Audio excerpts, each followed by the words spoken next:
This segment of Naperville Sports Weekly is brought to you in part by the Naperville Sun.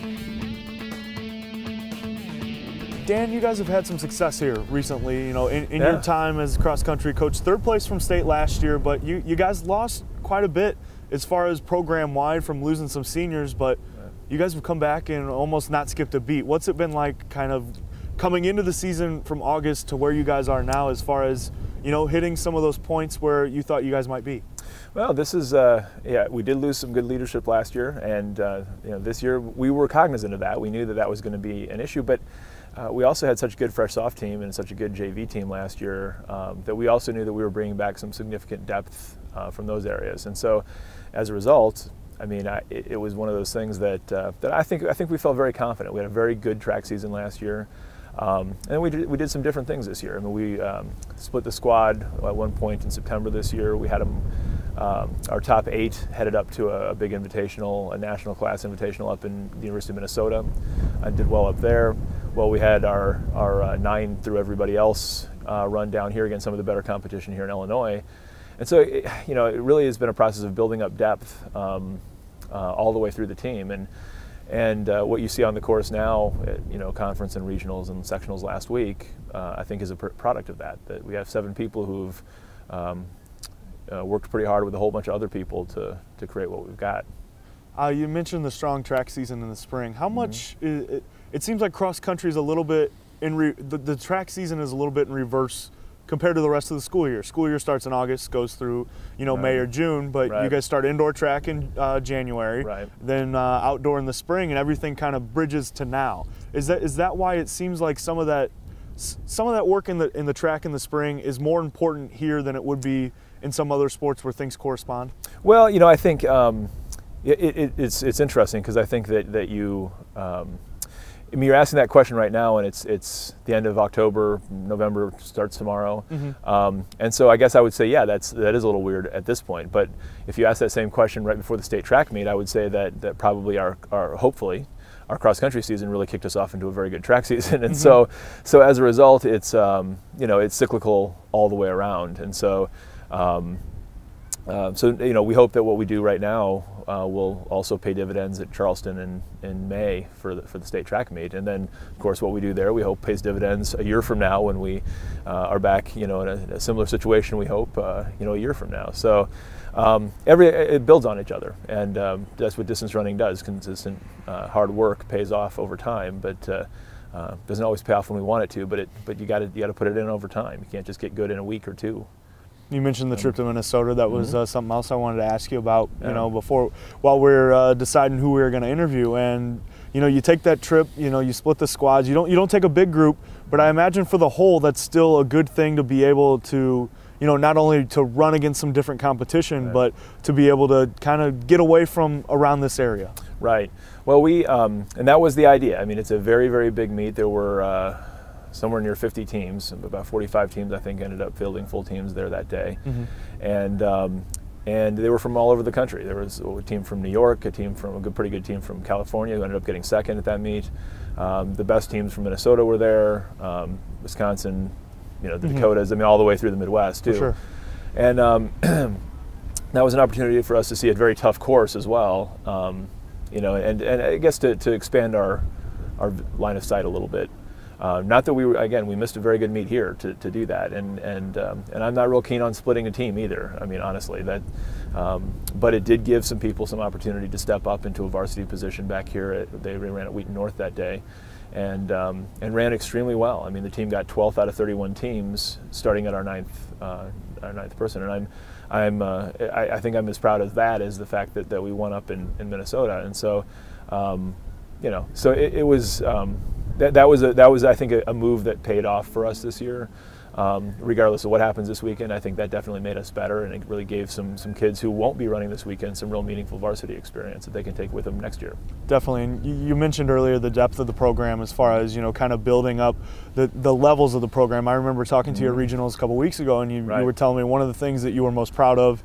Not only did you guys win the varsity DVC, but you also fresh off JV and ran very well in the open race as well. How important is that to building what you guys have done, where you lose 3 of the top 7 last year, but you know, you can plug some of those people right in and just kind of keep building and building. Well, it's crucial. I mean, you know, I can't remember that last time our full fresh soft team lost, and that's important to us. I mean, and the girls, it's important to the girls too, that you know, that depth is intact all the time, and so that you know, that there are people who always have aspirations of trying to be in the top 7, and not just be in the top 7 for the top 7's sake, but to try to win a state championship. You know, I mean, whether we win or not this weekend, we're in a position to do that, and that's you can't ask for much more than that. You know, is to be in the best shape that you can right now, and to go after a state championship. And we have 7 girls who are going to do that on Saturday, but we've got probably, you know, 20 girls overall that really probably have aspirations where that, you know, they could contribute at that level. How do you kind of manage something like that, as far as kind of from the top down, being able to do some of the same program philosophies when the numbers here are as big as they are? Well, that's difficult. I mean, it is, you know, getting buy-in all the way through a large team like that. It's a no-cut sport, and we really want our last person on this team to be as into the success of the whole as the first person is, and that's not an easy thing to accomplish. You know, and it's uneven in the way that it's accomplished, but we do. I mean, we really do. From the beginning, we set our team targets together back in August, and we go on a camping trip together and sort of sit around and chat about what we'd like to accomplish and how and why. And we do emphasize the idea that we really want buy-in.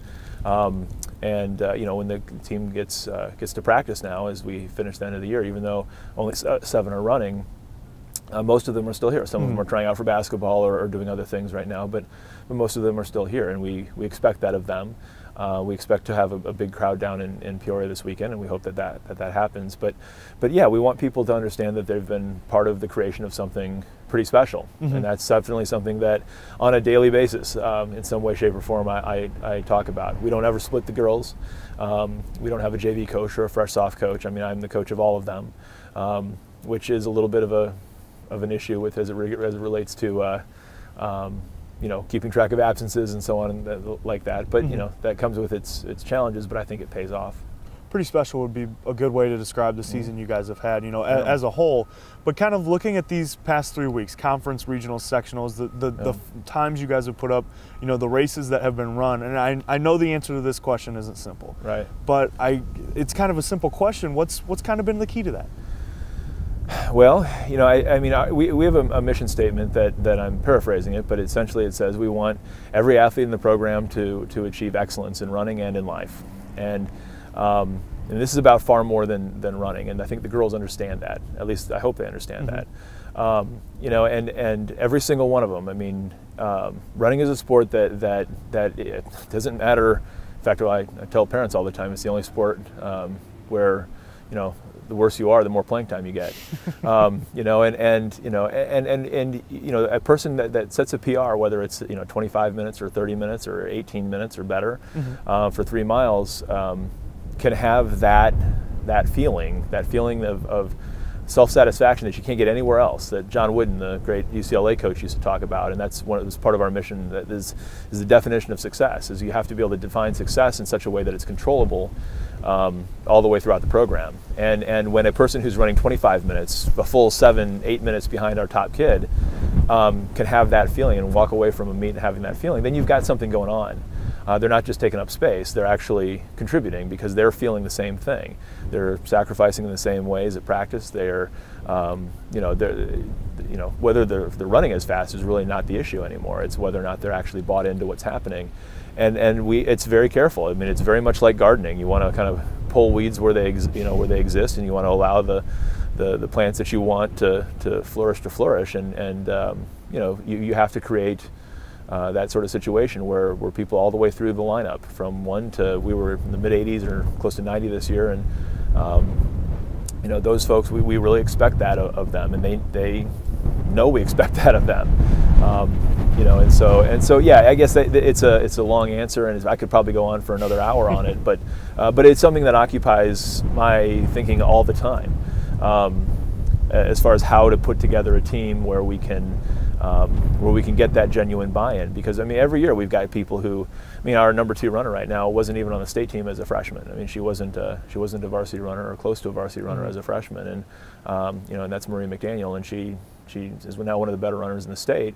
And I don't know that she would be there if she didn't feel that buy-in as a person when she was the 25th or 30th runner on the team. I don't know that she would have felt that, and I think that's important to make sure that brings out the best in everybody. Definitely. You mentioned when we were chit-chatting earlier that you guys are probably the favorite kind of going into this meet. Yeah. Detweiler Park, of course, you guys have seen before. You know, Yeah. after it's all said and done, if you guys do bring home that state trophy, what do you think the reason would be? Well, you know, I think it'll be a lot of the things I've already said. I mean, I think we get, you know, buy-in throughout the team to this basic core principle of achieving one's very best, you know, and the feeling that comes along with that. But, you know, this year's team really, I mean, every team I could probably say this at some level about, but, you know, this year's team really, really gets along well. They really are a selfless group of runners. I don't think any one of them is going to be crushed by her own performance if it's not what she had hoped. I think what would hurt them most is if they realized that the team itself didn't run the best that they could run. Mm-hmm. You know, and when that sort of thing happens, when people are working real hard, I mean, it's one thing. If you work hard for yourself and things get difficult, it's very easy to give up because you're only letting yourself down. But when you are really bought into the team concept and you're bought into the sense of selflessness, then it's not so easy to give in when it gets difficult, because you know that you know, even if you can't do everything you want to do, doing something that you really wanted to do it matters. Doing something close to it matters because you're running for a team. So I would say there's a whole lot of ingredients that will go into this, and like I said, I'm fully confident that we're going to run well this weekend. I mean, we're going to run well. Mm-hmm. Whether that well will be a first place or a second place or a third place or whatever it is, I can't predict, obviously, but I know that these is a special group of kids. I think good character kids who work hard all the time generally tend to do really well. And this year, that's definitely been true. We've set a new standard for ourselves all year long. Definitely. Well, Dan, thanks for having us out today, and good luck this weekend. Thank you very much. I appreciate it.